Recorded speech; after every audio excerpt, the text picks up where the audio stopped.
매일 묵상 22년 12월 25일 주일. 하나님께는 영광, 땅에서는 평화. 누가복음 2장 1절에서 14절 말씀. 그 무렵 아우구스투스 황제가 칙령을 내려 전 로마 통치 지역은 호족 등록을 하게 됐습니다.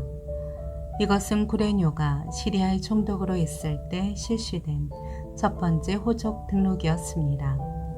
그래서 모든 사람은 호족을 등록하기 위해 각각 자기 고향으로 갔습니다. 요셉도 갈릴리 나사렛 마을을 떠나 다윗의 마을인 유대 땅 베들레헴으로 올라갔습니다. 요셉은 다윗 가문의 직계 혈통이었기 때문입니다. 그는 약혼한 마리아와 함께 호족을 등록하러 그곳에 갔습니다. 그때 마리아는 임신 중이었습니다. 그들이 그곳에 머무르는 동안 해산할 때가 돼 마리아는 첫 아들을 낳고는 아기를 전으로 싸서 구유에 눕혔습니다. 여관에는 그들이 들어갈 빈방이 없었기 때문입니다. 한편 목자들은 바로 그 지역 들판에서 살며 밤의 양떼를 지키고 있었습니다. 주의 천사가 그들 앞에 나타나 주의 영광이 그들을 환하게 둘러 비추니 그들은 너무나 두려웠습니다. 천사가 말했습니다. 두려워하지 마라. 보아라, 내가 모든 백성에게 큰 기쁨이 될 좋은 소식을 너희에게 알려준다. 오늘 구주이신 주 그리스도가 다윗의 동네에 태어나셨다. 내가 전에 쌓여 구유에 누워있는 아기를 볼 것인데 그것이 너희에게 표적이 될 것이다. 갑자기 그 천사와 함께 하늘의 군대가 큰 무리를 이루며 나타나 하나님을 찬양하며 말했습니다. 지극히 높은 곳에서는 하나님께 영광이요 땅에서는 하나님의 은총을 입은 사람들에게 평화로다. 아멘. 묵상 길잡이. 우리를 구원하시기 위해 낮고 천한 인간의 몸을 입고 이 땅에 오신 예수님을 온 마음과 정성을 다해 찬송하게 합니다. 누가복음 2장 4절에 베들레헴은 예루살렘 남쪽에 있는 다윗의 성읍으로 창세기에서 그의 이름은 에브라시입니다. 야곱의 아내 라헬이 죽어 장사된 곳이기도 합니다. 유다 지파에게 주어진 성읍이며 룻의 시부모였던 엘리멜렉과 나오미의 출신지이기도 합니다. 다윗의 고향이기도 한 이곳은 후에 다윗의 동네로 불리게 되었습니다. 성탄절을 기뻐하는 사람은 셀 수 없이 많지만 그 기쁨의 근본적 이유를 모르는 사람도 너무나도 많습니다. 예수님이 왜 그리고 어떻게 이 땅에 오셨는지 아는 사람만이 성탄절의 참된 기쁨을 알 수 있습니다.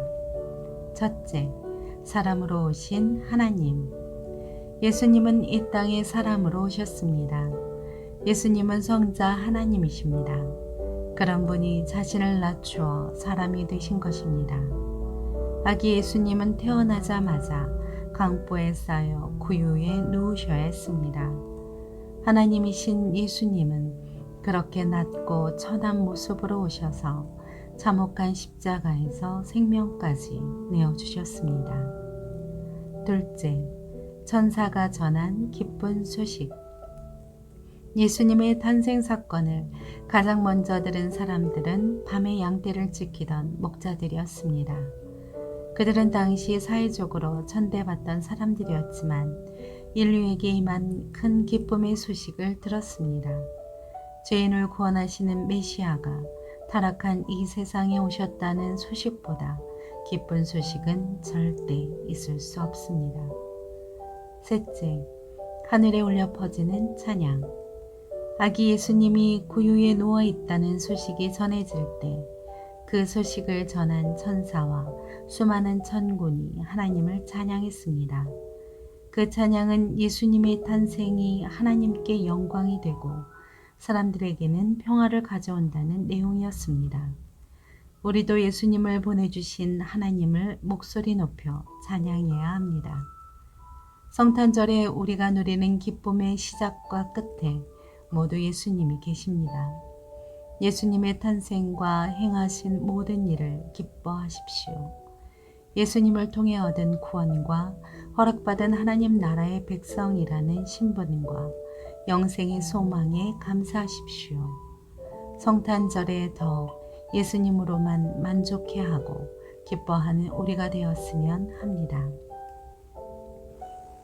삶의 적용. 예수님께서 탄생하셨습니다.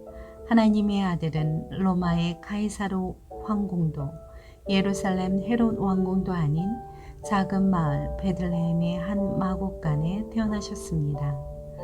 왜 그곳이어야만 했는지 의문이 들지만 성경은 그 메시아의 탄생으로 베들레헴이 더 이상 작지 않은 곳이라고 선언할 뿐입니다. 네, 그래서 우리는 그를 받아들이는 자리는 더 이상 작지 않다는 점을 알게 되었습니다. 그러합니다. 이런 예수님을 믿는다는 것은 작게만 보이는 내가 더 이상 작지 아니한 인생이 되었다는 뜻이기도 합니다. 그리스도인만이 누릴 수 있는 성탄절의 참된 기쁨을 흘려보내지 마십시오. 기도합니다. 주님, 세상은 알 수 없는 기쁨을 허락하신 은혜를 잊지 않게 하옵소서. 예수님의 이름으로 기도합니다. 아멘.